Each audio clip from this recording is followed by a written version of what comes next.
And if the way you think out the because of your suffering in this video, you will discover, as can heal yourself, you same, you will know the two elections of Buddhism and Stoicism to overcome the past and find the inner peace. Let's get started. For centuries, wise men and monks, they have saying it same with different words. Pain is inevitable, but the suffering is a choice we make without give us account. Today, we are going to introduce ourselves in a knowledge millennial, but not so we will do from the theory E, but from the silent practice, the reflection, and the transformation real. In the next few minutes, you will discover two choices that combine the wisdom ancestral with the more discoveries surprising of the neuroscience modern. Listen this, don't need to change your life whole, just need to change your way of see her. Lesson 1. Pain only hurts when an old woman says, history Buddhist, that a monk was hit by an arrow. The pain was deep, but while it were attending someone you asked, why don't you scream? And the monk he replied, because I've already been hurt once. No need do it twice. Teach Nathan explain this with softness. The second suffering is that you create with your thoughts. Seneca I said it another way. We suffer more in the imagination than in the reality. Today, we know that the brain no clearly distinguishes between a threat real and a mental threat. When you revive a painful memory, is activated the same network of physical pain. The solution is not to forget, it is to stop feed with your attention what already happened. Every time a painful memory arrive, repeat this ancient formula, this already, it happened.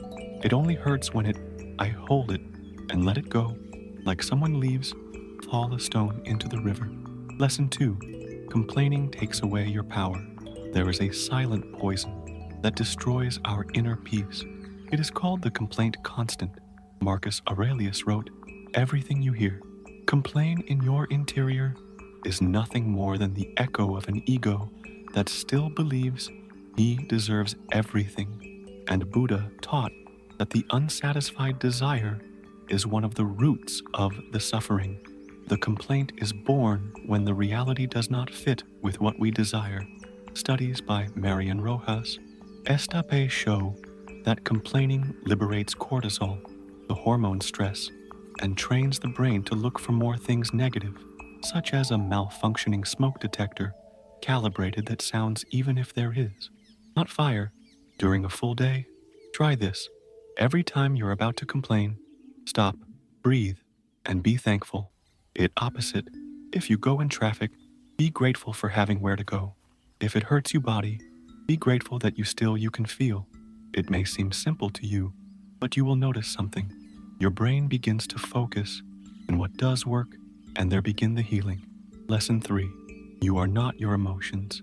Have you ever said, I am anxious, or I am a sad person? That's a mistake, subtle but profound, because you are not your anxiety, you are not your sadness. Epictetus it explained so. We do not affect things, but the interpretation we make of them. And Buddha did it taught with his same language. Observe your emotions as clouds crossing his sky. You are not the cloud, you are the darling. Dr. Victor Coopers explains that our emotions can be managed when we take distance from them because we activate the crust, prefrontal, the rational center, and not the limbic system, the center of panic, emotional. When you feel an emotion intense, say mentally, this is an emotion. It's here. I observe. The I let it be, and the I let go. Do it without fighting with she, just like a monk who observes the rain after the glass. This little one act of conscience can be the difference between a reaction and a wise answer. Lesson 4. The fire also purifies. Sometimes what hurts the most is cleanse you the most. Seneca, he said that the fire-proof gold and the adversity-proof the soul. And Pema Chodron, I wrote, nothing grows when everything is easy. The discomfort is the place where the soul wake up. And if your crises were not enemies, but trainers, such Ben Shahar of Harvard, showed that people who transform their crises in learning develop elderly resilience, self-esteem, and purpose. It they call growth post-traumatic. Think in the elderly pain of your life. Now closes the eyes and visualize that I remember like a seed. Imagine that instead of burying it or forget it, you decide to sow it with intention. Ask yourself, what flower can they make this? Who I can help, thanks to what I experienced. There starts the inner alchemy. These are just the first 4 lessons, and we still haven't talked about how to master the mind, how train the attention, how quit seek external validation, or how to use the suffering as a silent teacher. If something you heard today, it seems valuable, I invite you to stay, because the most powerful is yet to come, and it will not be with promises empty, it will be with practices you can apply from today, silently, but with force. Leave me in the comments which was the lesson that impacted you the most so far, and if you want help someone you know that it needed, share it. See you in the next part. Breathe, you are healing. Lesson 5. Attention is the real gold. It is not the time which you lose, it's the attention. The Stoics and Buddhists agree in this. What master your attention, master your life. Marcus Aurelius wrote, "The life of a man is what his thoughts do of her," and Buddha taught with the attention correct, even the suffering can turn in wisdom. Marian Rojas. This explains that what you look at is expands. When you focus your attention in what is missing, you generate anxiety. When you focus your attention in what you have, activate serotonin and oxytocin, substances of well-being, gratitude, and love. Beam this during the next 3 days. When you wake up, focus your attention in 3 small things that bring you peace: a light, a smell, a sensation. Halfway of the day, stop for 30 seconds and breathe thinking, "I'm here and I'm safe."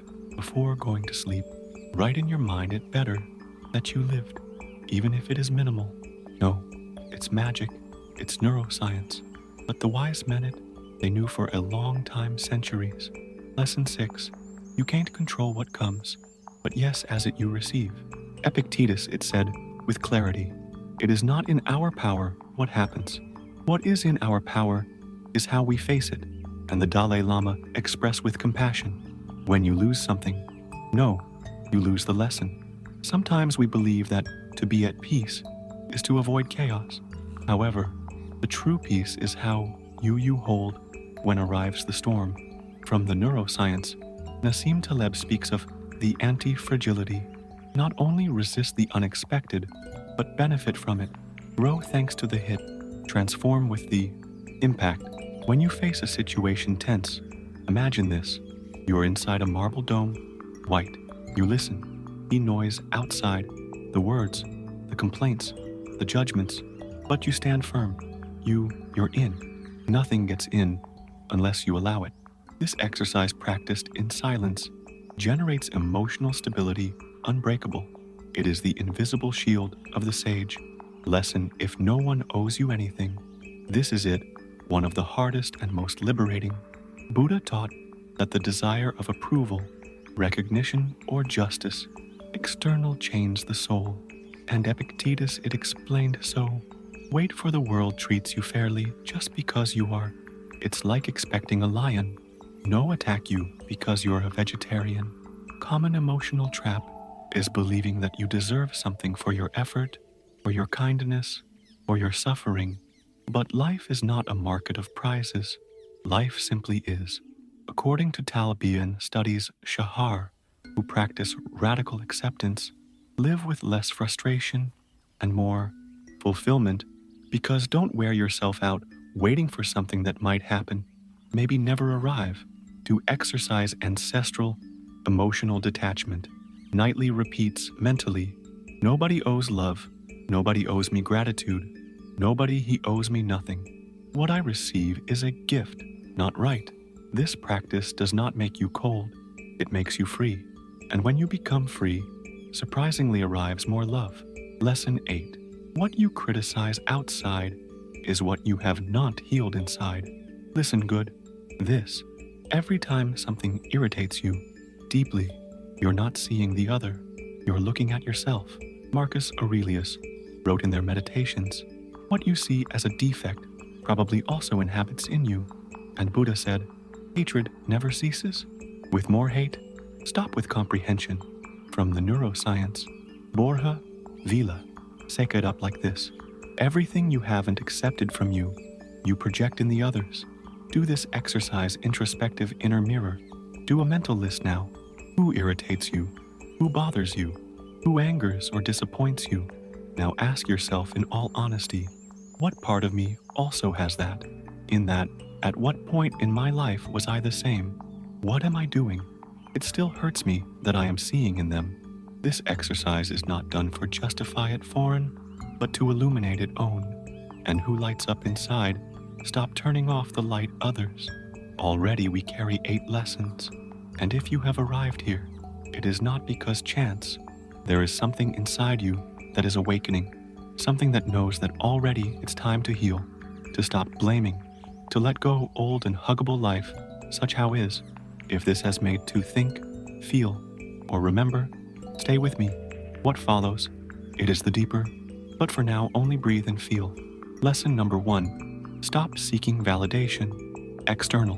One of the greatest torments of the soul is to live to please, and one of the older people acts of freedom is loosen of applause. Epictetus he said with force, if you want to please everyone, you will miss out yourself. And Pema Chodron with compassion says, do not look outside the approval that you refused inside. When you depend on the validation externally, your dopaminergic system becomes addicted to the like, to the praise, to the acceptance. You lose autonomy emotional, you become slave of the image. I invite you to do this exercise of inner liberation in your mind. Repeat, I don't need to be approved, just I need to be authentic. My value is not, it depends on the external noise, it depends on me, inner peace. And then do something that you normally do. You remain silent for fear of judgment, a gesture, a truth, a silence. It will surprise you. Be relief to be you. Lesson 10. Fear is not your enemy, is your messenger. Marcus Aurelius said, fear anticipa, sufferings that almost never arrive. And Buddha taught, don't run away of the fear. Sit down with he, listen to it. Fear is not an moderate obstacle, it is a compass. It shows you what you value and what that you have not healed. From the neuroscience, Enrique Rojas explains that the fear active the amygdala brain, but if you look at it without judgment, dissolves. Fear grows with the evasion and dissolves with the awareness. Practice this exercise ancient. The threshold of the lion. Close the eyes. Imagine you are in front of a door, ancient, and behind it, there is something that desire. But right in front of the door, there is a lion. That lion is your fear. What you see? No, wants to devour you. It's just there to ask yourself, if you are ready. Go up to him, look at him and say, I didn't come to fight, I came to pierce you. This mental ritual trains the soul for act. Although you silence is not emptiness, it is presence. In a world where everyone screams, the silence is a revolution. Buddha said, in silence, the soul listened. And Marcus Aurelius wrote, he speaks little, and if he does you do, that your words be better than silence. From the science has proven that silence improves the neuroplasticity, reduces cortisol, and increases the clarity mental. Silence heals. I recommend this ancient exercise to you, the silent hour. Every day, choose a time to practice total silence, without music, without words, without distractions, just you with you. If you can, do it walking, without thinking, without planning, without force. Just walk and observe. This clean the mind as the rain clean the air. Lesson 12. Be grateful even for what is not. You understand. This is perhaps the lesson, more difficult, but also the brightest. Thich Nhat Hanh, he said, be thankful even for the mud, because without he is no flower of lotus. Already, he wrote, life doesn't give you it what you wish, It gives you what you need for growth. There are pains that you still do not understand, situations that are not yet explained, but can do something more powerful than understand them, can thank them. From the neuroscience, the gratitude active regions, cerebral associated with well-being, and turns off the networks of the fear. Don't need reasons to be thankful, just need presence. Exercise final, the gratitude blind. Do this now, same. Think in something you don't understand, something that still hurts, and say, I don't know why it happened, but thanks, because something came out of this, well will come.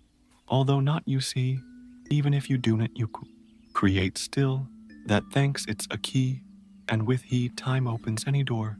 An old woman tells Zen story, which a monk lived in high on a mountain. One day, while meditated, listened he desperate gallop of a horse. It was a young rider, soaked by the storm, with he face full of fear. Master, he shouted, he young, the rain, it chases me, the mud catches me. No meeting he path.